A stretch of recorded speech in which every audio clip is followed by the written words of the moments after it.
આપણો ટોપિક છે mentally strong કેવી રીતના બનવું અને ઇમોશનલી શક્તિશાળી કેવી રીતના બનવું. તો ચલો વિડિયો સ્ટાર્ટ કરીએ. ઘણીવાર ઘણા બધા લોકો આપણે ભોળા હોય ને, મેન્ટલી સ્ટ્રોંગ ના હોય ને, તો તમને બ્લેકમેલ કરે અને તમને બેવકૂફ બનાવી જાય, આપને ખબર ય ના પડે.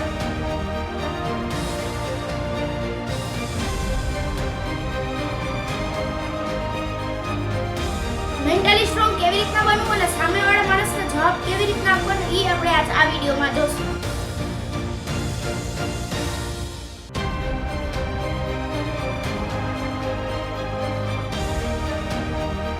પોઝિટિવ માઇન્ડસેટ રાખવાનું, પોઝિટિવ જ વિચારવાનું, એટલે આપણે યાર પોઝિટિવ જ થશે. આપણે જેવું વિચારીએ ને એવું થાય છે.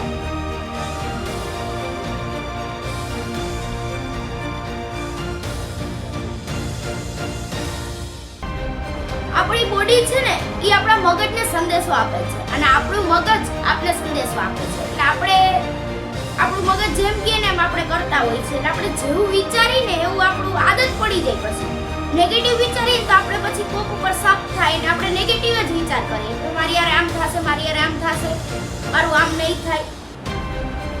એટલે પોઝિટિવ જ લાઈફમાં વિચારવાનું એટલે આપણે યાર સારું જ થાય.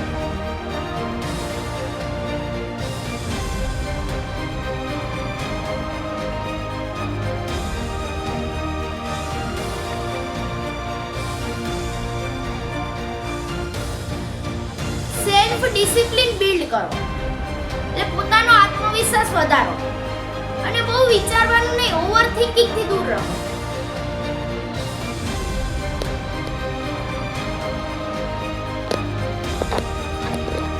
અને લોકો શું કહેશે ઈ દિલ પર ના લ્યો, બીજા ગમે ઈ કહે ને. એક કહેવત છે, कुछ तो लोग कहेंगे उनका काम है कहना. એટલે ઈ માણસો વાતો કરવાના જ છે કે ભાઈ ઓલી આમ કરે ને ઓલી આમ છે ને તેમ છે ને. અને તમે કંઈક કરતા હશો ને આગળ વધતા હશો ને તો તમારી વધારે વાતો કરશે, કારણ કે ઈ જોઈ નહીં કે તમને આગળ વધતા.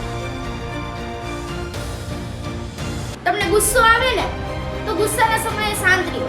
ગુસ્સો, ડર અને દુઃખ આ ત્રણ સમય હોય ને ત્યારે શાંતિથી નિર્ણય લેવાનો, એટલે સીધો રસ્તો દેખાશે.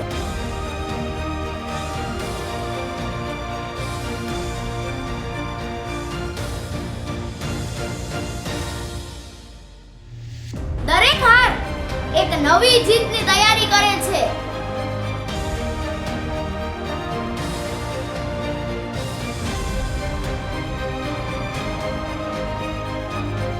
સફળતાને વાર લાગે છે, ઉતાવળ ન કરો, ધીરજ રાખો.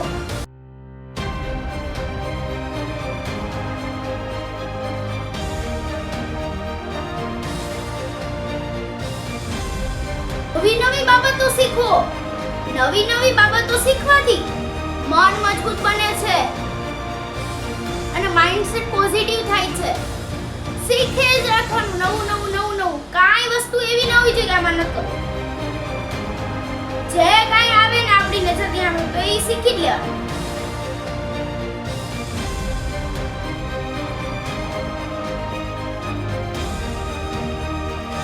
અને બધા લોકો સામે આપણી લાગણી વ્યક્ત નહીં કરવાની. તમે એને ઘણા ટાઈમથી ઓળખો છો, લોંગ ટાઈમથી કોઈ માણસને ઓળખો છો તો તમે એની સામે વાત મૂકો, તમારી કઈ પર્સનલ હોય. પણ આ બધાને તમારી લાગણી વ્યક્ત ના કરો બધાની સામે, નકર મૂર્ખામાં ગણતરી થાય. આ તો જો મને બધું કહી દે છે એમ વિચાર સાંભળવા, અને પછી બધી વાત કરશો ને ધીરે ધીરે છે ને આમ એવાડાને છે ને તમારી વાત બોરિંગ લાગવા માંડશે. આ તો જાણી તો આવી જ વાત છે, આ તો આમ દુખી જોઈ ના તેમ કે મારી પાસે આમ નથી તેમ નથી ને. એટલે બહુ કોઈ સાથે પોતાની લાગણી વ્યક્ત ના કરવી. પોતાનું માણસ હોય ને જે આપણાથી વધારે આપણું હોય ને એની હારે લાગણી વ્યક્ત કરવી.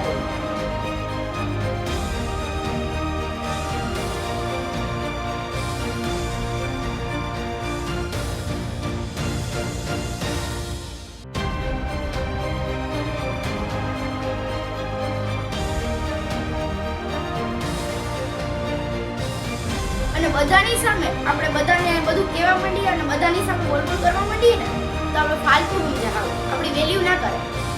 એટલે બોલવાનું ઓછું, મારી જેમ બોલબોલ નહીં કરવાનું, ઓછું બોલવાનું રાખવાનું, તો તમારી વેલ્યુ વધશે. અને એકલા રહીને જીવનમાં એકલા રહીને જ આગળ વધાય. બધાને ગ્રુપમાં ભેગા કરીને આગળ ના વધાય. એકલા રહેશો અને એકલું કંઈક કરશો ને તો જ આગળ વધશો.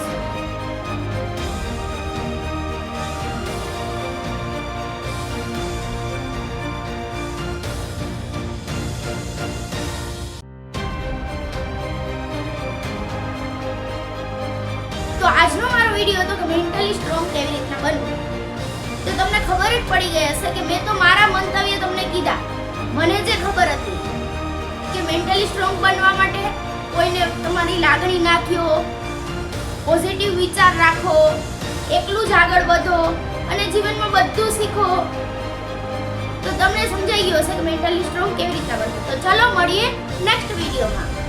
Bye bye, take care.